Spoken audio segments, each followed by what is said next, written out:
Hello friends, welcome back my channel. आज मैं यहाँ पे आपके लिए भारतीय इतिहास की सेकंड क्लास लेके आई हूँ।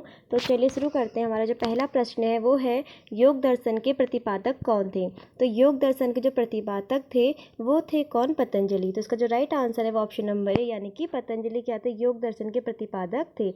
अब यहाँ पे बात आती है गौतम। तो आपको ये भी याद रखना है कि जो गौतम थे ये किसके थे? ये थे न्याय के। ठीक है, न्याय के प्रतिपादक कौन थे? गौतम थे। जबकि जो पतंजलि थे ये किसके थे? ये थे योग के।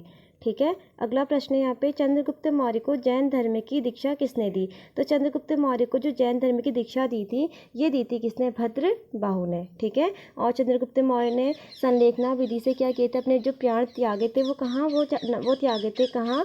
कर्नाटक की श्रवणबेलगोला में। ठीक है, कर्नाटक में कहाँ? कर्नाटक में श्रवणबेलगोला में इन्होंने क्या करे थे? अपने संलेखना विधि से अपने प्राण त्यागे थे। अब नेक्स्ट प्रश्न है यहाँ पे हमारा कि उपनिषद किस विषय से संबंधित है। तो उपनिषद जो संबंधित है वो संबंधित है किससे? दर्शन से। नेक्स्ट प्रश्न है, भारत में सर्वप्रथम स्वर्ण सिक्के किसने जारी किए थे? तो भारत में प्रथम स्वर्ण सिक्के जारी किए थे वो किए थे हिंद यूनानियों ने। ठीक है, इंडो ग्रीकों ने। नेक्स्ट प्रश्न है यहाँ पे, शुद्ध सोने के सिक्के किसने चलाए थे? तो शुद्ध सोने के जो सिक्के चलाए थे वो चलाए थे किसने? कुषाणों ने। नेक्स्ट प्रश्न है यहाँ पे हमारा कि नीति का पंडित, साक्य मुनि, यात्रियों का राजकुमार किसे कहा जाता है? तो नीति का पंडित, साक्य मुनि और यात्रियों का राजकुमार ये कहा जाता है किसको? हेन सांग को। ठीक है, ये कहा जाता है किसको? ये कहा जाता है हेन सांग को कहा जाता है। जो किसके समय भारत आया था? जो हर्षवर्धन के समय कहाँ आया था?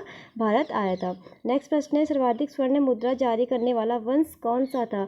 तो सर्वाधिक स्वर्ण मुद्रा जारी करने वाला जो वंश था वो था कौन? गुप्त वंश। नेक्स्ट प्रश्न है यहाँ पे हमारा कि शून्यता के सिद्धांत का प्रतिपादक कौन है? तो शून्यता के सिद्धांत का जो प्रतिपादक है वो है कौन? नागार्जुन।